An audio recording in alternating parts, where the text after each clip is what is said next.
where I read my 5-star predictions.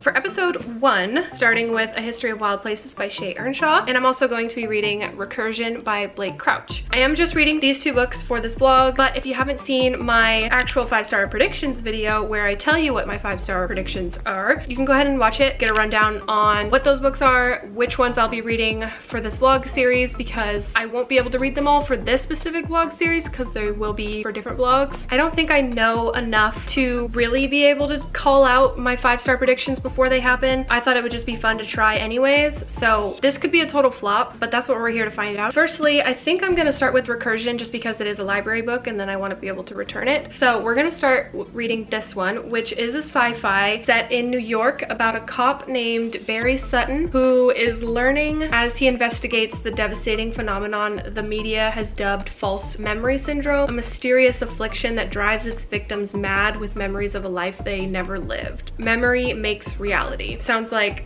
a lot of these people are being kind of manipulated, or they're seeing things that they think are their own memories, but they never actually lived through those things. There's also a neuroscientist that you follow named Helena Smith. She's dedicated her life to creating a technology that will let us preserve our most precious memories. If she succeeds, anyone will be able to re-experience a first kiss, the birth of a child, the final moment with a dying parent. But how can they make a stand when reality itself is shifting and crumbling all around them? A relentless page turner and an intricate science fiction puzzle box about time, identity, and memory. Recursion is a thriller as only Blake Crouch could imagine it, and his most ambitious, mind-boggling, irresistible work to date. I like that there's a thriller aspect to this sci-fi. Sorry, let me bring you down so I can sit on my booty and not my knees because it hurts. I have actually been recommended this book by a couple of you, and I'm really excited to get into it. And I don't know, I just think it's 5 stars because you guys have said it's really good. So I am trusting you. We'll see how it goes. And then I will be popping back in with my thoughts once I read a little bit. Hi, I've been reading Recursion. I'm on page 83. Barely, like I'm actually on 84, I guess you could say. I started this on one of my sprints. It's actually a couple days ago now, and I haven't been reading too much of this yet, but I'm gonna pick up the pace here.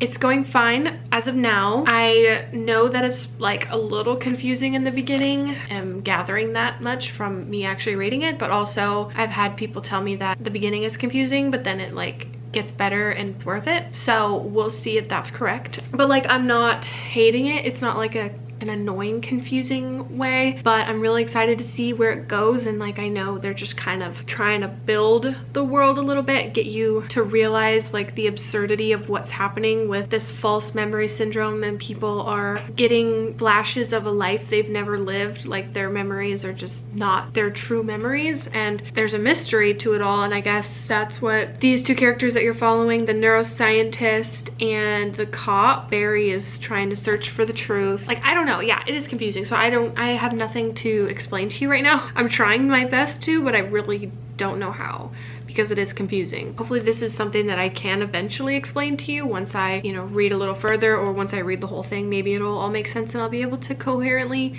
give you an explanation and pitch it to you, but I don't think I can. I'm already not great at doing that. I wish I was better at it, but I'm not. So I guess I don't really have many book updates, but there was one thing I wanted to say. I'm obsessed with Wordle, if you didn't know. And so I've caught myself when I'm reading, I'm keeping an eye out for all of the 5-letter words, and I'm making a mental note every single one of them so that I know like what to guess for the next Wordle. That's like kind of really sad. But I never used to be this way, but I'm like reading and I'm realizing all of the 5-letter words that I'm coming across, and I'm like, holy crap, there's a lot. But also the 5-letter words are just like ingrained into me that I can like look at it and I don't even have to like count. I can just tell that it's 5 letters because of Wordle. I don't know why I felt the need to say that, but it's just funny because that's what I'm thinking about as I'm reading. Like, I look at the page and I see a 5-letter word and that's all I can think about. It's like, oh, I wonder if that's gonna be a Wordle someday, you know, like smoke or edges or taste or light or green or grass or crowd or focus or fuzzy or image or fires or brain. Like, there's so many 5-letter words that I'm noticing, and then that's like all I can think about. So that's also not helping when I'm trying to pay attention to what's happening in the book. All I can think about is Wordle. Wordle's taken over my life. Anyway, is it feeling like a 5-star though? I'm not sure because it is so confusing. I think I need to read more in order to know. If the entire book is like this and this confusing, then no, I don't think it's a 5-star, but I don't think it's gonna be, I don't think it would be bad. I just don't want to feel dumb when I'm reading my books. So I want it to get a little bit more dumb for me. Like I want to be able to really understand what's going on and not feel stupid, because I love this idea, this concept, and the premise of the book is fascinating. So hopefully it gets better and I'll be able to follow along and track better. But until that time comes, I don't know. I don't know what I was gonna say. I'm just gonna keep reading and I'll come back if things get better or interesting. If I have, you know how this goes. If I have something to say, I'll come back. I don't know why I have to like close out every clip. In 3, 2, 1. It's as if a memory is being built before him. First the foundation of smell and taste, then the scaffolding of visuals. Next comes an overlay of touch as he actually feels the cool softness of the leather chair he's sitting in his feet propped up on the extended footrest, his head turning, and his hand, reaching for the bottle of Rolling Rock resting on a coaster on the table beside the chair. As he touches the bottle, he can feel the cold wetness of the condensation on the green glass, and as he brings it to his lips and tilts it back, the taste and the smell overwhelm him with the power of actuality, not of a mere memory, but an event that is happening now. What? And he is keenly aware, not just of the memory itself, but of his perspective of the memory. It is unlike any recollection he has ever experienced, because he is in it, peering through the eyes of his younger self and watching the movie of his old life unfold before him as a fully immersed observer. The pain of dying has become a dim and distant star, and now he begins to hear sounds, just brushstrokes at first, muffled and indistinct, but slowly gaining in volume and clarity, as if someone were slowing, turning up the dials. Typo. Slowly turning up the dials. The announcers on the television, a telephone ringing in their house, footsteps moving down the hardwood floor of the hallway.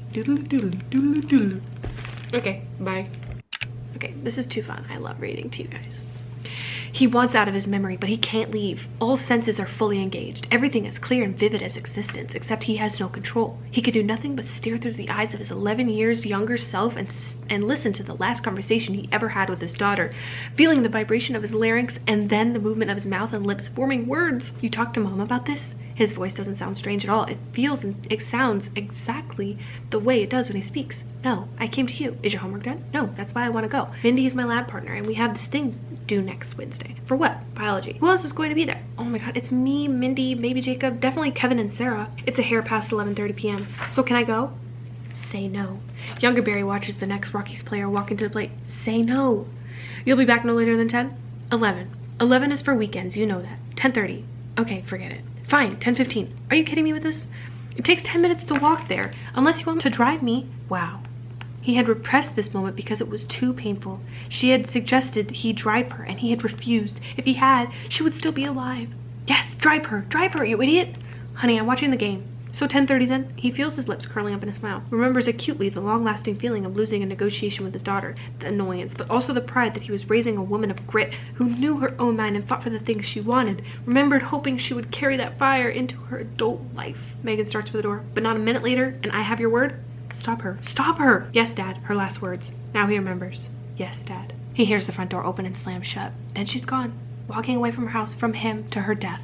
And he's sitting in a recliner watching a baseball game. His left pinky moves. Or rather, he is aware of having moved it, of the action being a result of his intention. He tries again. The entire hand moves. He extends one arm and then the other. He blinks, takes a breath. He opens his mouth and makes a subtle sound like a grunt, guttural and meaningless, but he made it. What does this mean?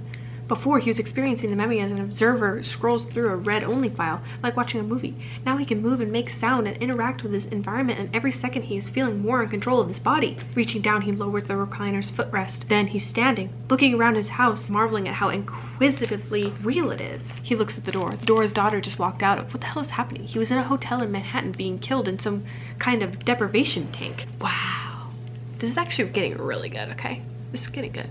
First book of this vlog is completed. Was it a 5-star? No.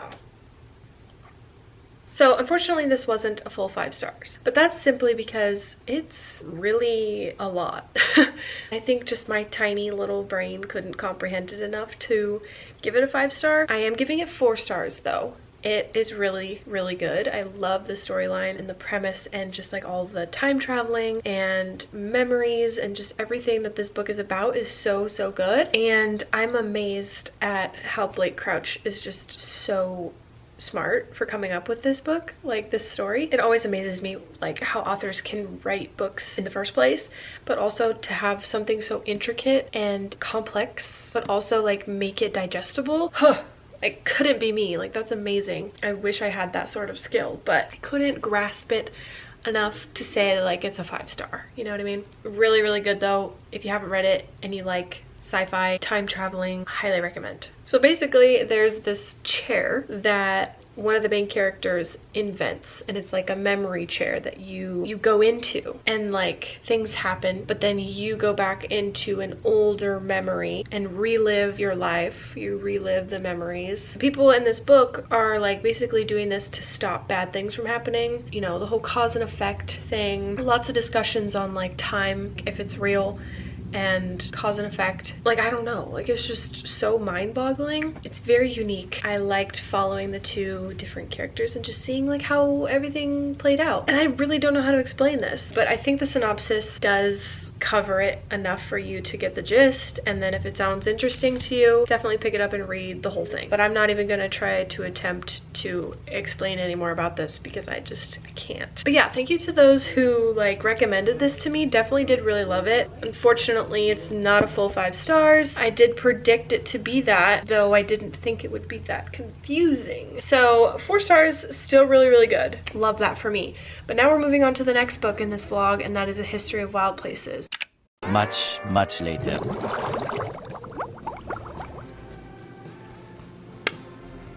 I have been stalling too long with starting this book. This vlog is being dragged out way longer than I wanted it to. But of course, that's on me. That's on me. And we're gonna fix that by starting A History of Wild Places right now. It's kind of embarrassing that in the intro of this vlog, I had blonde hair and now I've had brunette hair for several weeks now, and this vlog is just slowly chugging along. But yeah, I'm gonna read History of Wild Places now and hopefully finish it in like 2 days. Even though I'm currently reading something else, I need to get this book read and finished so I can get this vlog finished and up for you guys. So we're gonna start it right now. Let's begin. Here she is, the star of the show. I look so greasy right now. Here we go. Dust jacket on or off? What kind of person are you? I definitely don't care.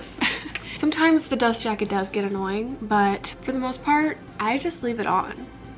But it depends on the actual dust jacket. This one is a little squeaky and a little slippery, so I think I might actually do this one off.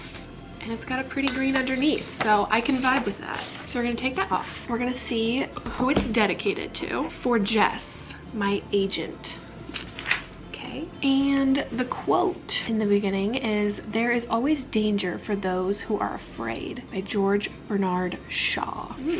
True, true. Part 1, the barn. Note, oh my gosh, this font is so small.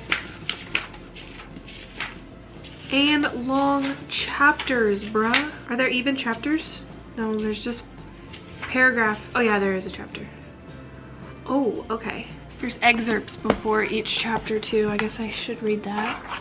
It says Foxes and Museums, excerpt from book 1 in the Eloise and the Foxtail series. The green eyes of a riddle fox peered into Eloise's Why does that name sound funny? Eloise's bedroom window. It was a Wednesday and the sun had long since dipped beyond the whispering evergreens. Eloise should have been asleep, but she kept thinking about the woods, about the lean-to fort she and her brother had made at the base of a pine tree, and if it was strong enough to withstand the winter storms. It was surely a dream. Those eyes that stared at her through the glass snow Okay, what? So far, not vibing with this writing, but this is just the excerpt. So we're gonna see if the actual book part reads like this, because I'm struggling. Those eyes that stared at her through the glass, snow whirling and catching against the wool of its pointed face. Brittle foxes were rare this deep in the mountains, but dreams were nearly just as rare. Eloise never saw images when she slept anymore. They were fanciful and indulgent. The world wouldn't allow for dreams. Even nightmares were scarce. Now we're on part 1, The Barn. Death has a way of leaving breadcrumbs, little particles of the past that catch and settle and stain.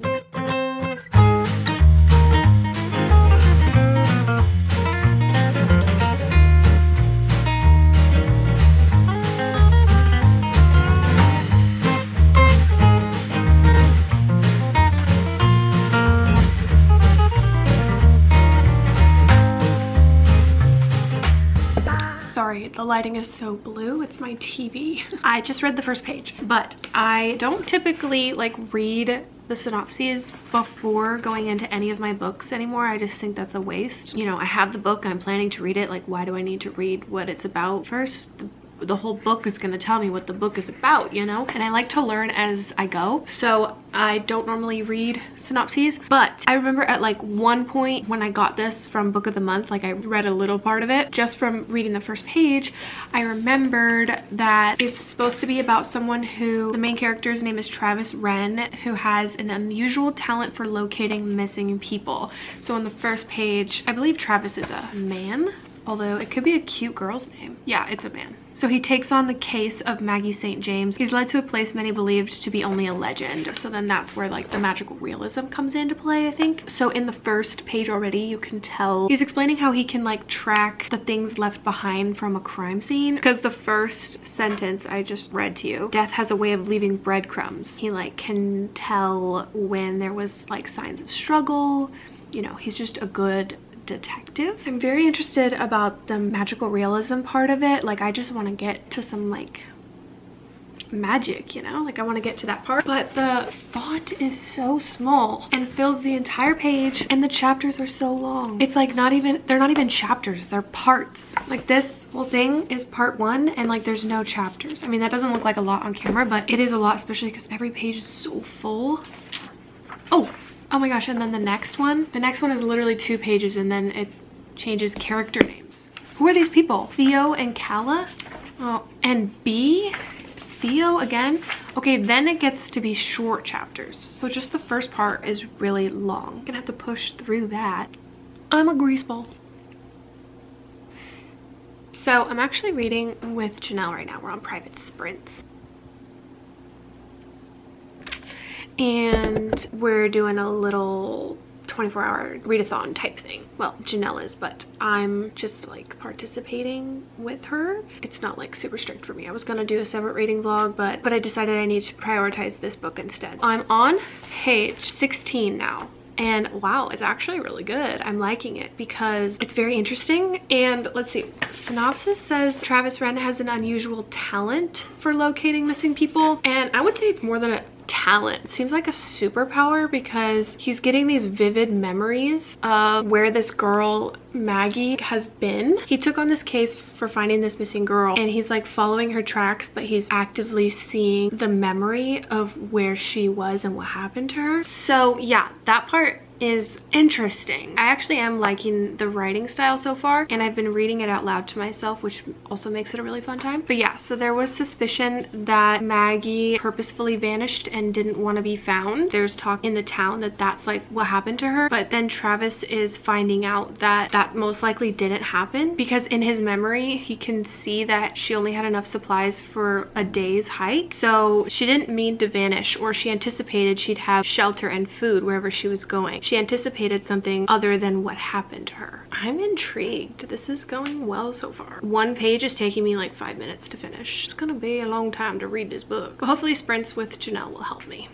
That's the goal anyway. Oh my gosh, there's a corgi. How cute. One of Travis's old friends from college, his roommate named Ben. He apparently has like a perfect normal life that what's his name? That Travis envies maybe a little bit. 2 kids and a corgi named Scotch.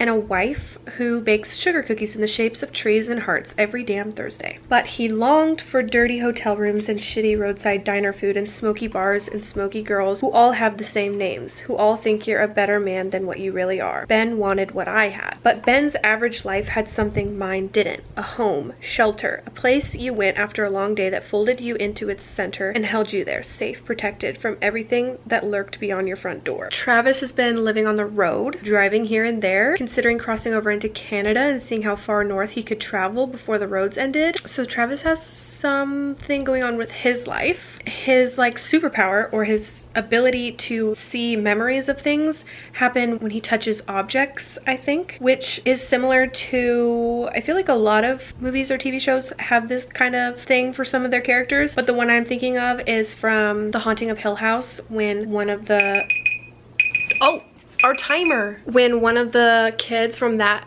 show, her name is Theo, actually, I think. Anyway, she has that ability, so she always wears gloves. There's just that similarity. Okay, sorry. Timer's up. I gotta get back to Janelle. Sorry, babe. Coming. Okay, so the part I just read was a flashback from a month ago when Travis answered a phone call from his old roommate friend, Ben. Ben is the one who asked him to pick up this case of Maggie gone missing. He didn't want to take on this case, but Maggie's family is friends of Ben, and so he was like, please take this, I think it'll be good for you, give you something to focus on. And he's like, no, I don't want to, but then he eventually is convinced to do it. Travis doesn't think he's a decent person. He is destructive. He often does things that he regrets. His life is full of missed chances and moments he can't take back. But now he's taken on this job to find Maggie, and that's where I'm at. I just finished the first part, so now I'm on to part 2, which is called The Farmhouse. Basically, what we learn in part 1 is that this is going to be a cult book, which I remember hearing about. There's this place that is like a cult commune. Travis stumbles upon it.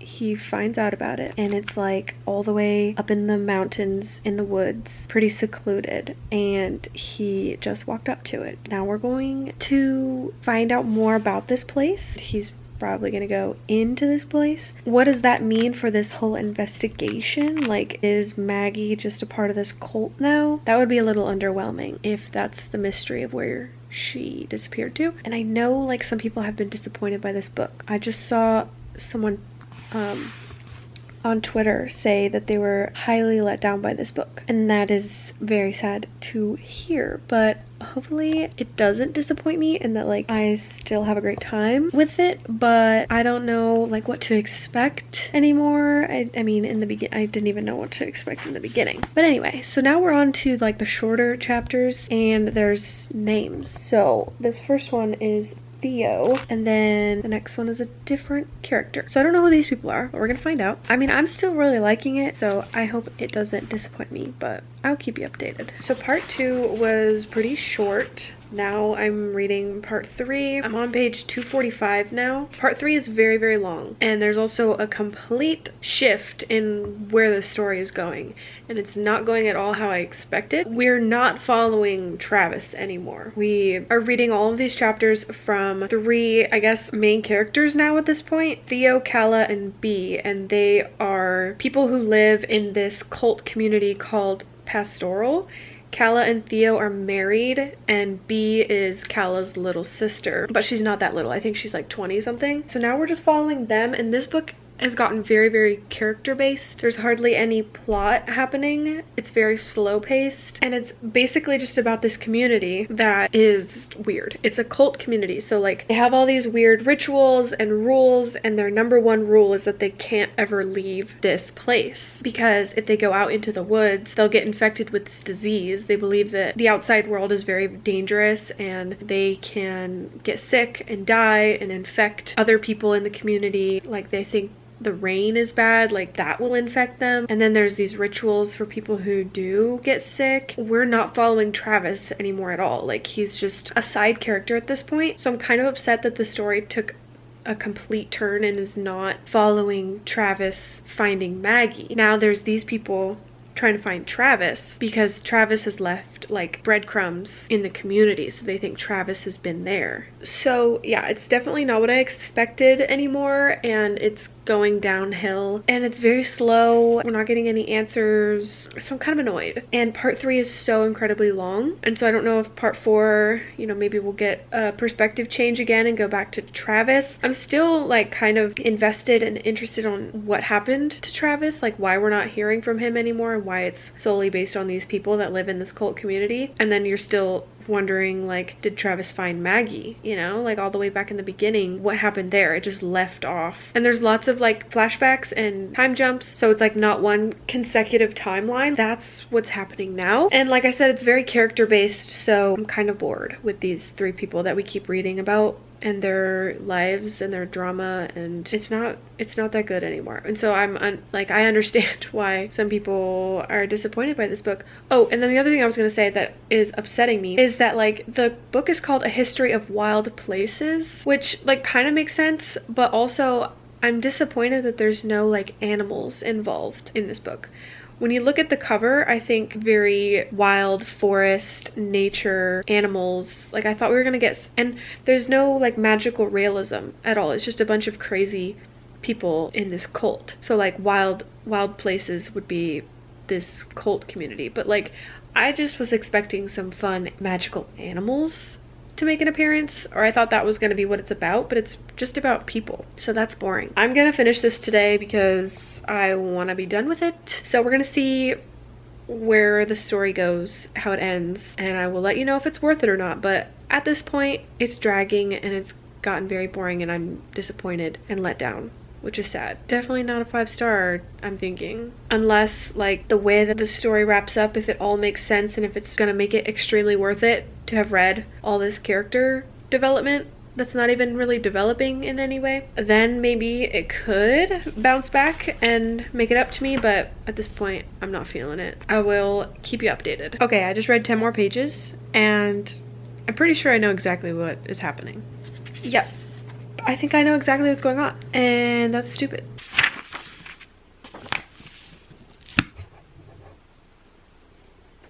I finished, and you know, hold on, let me put the dust jacket back on. Okay, so I finished, and it really wasn't as bad actually as I thought it was gonna be. Once I knew what was happening, once I figured out where the story was actually going, which didn't happen till like page 250, though I should have caught on way sooner.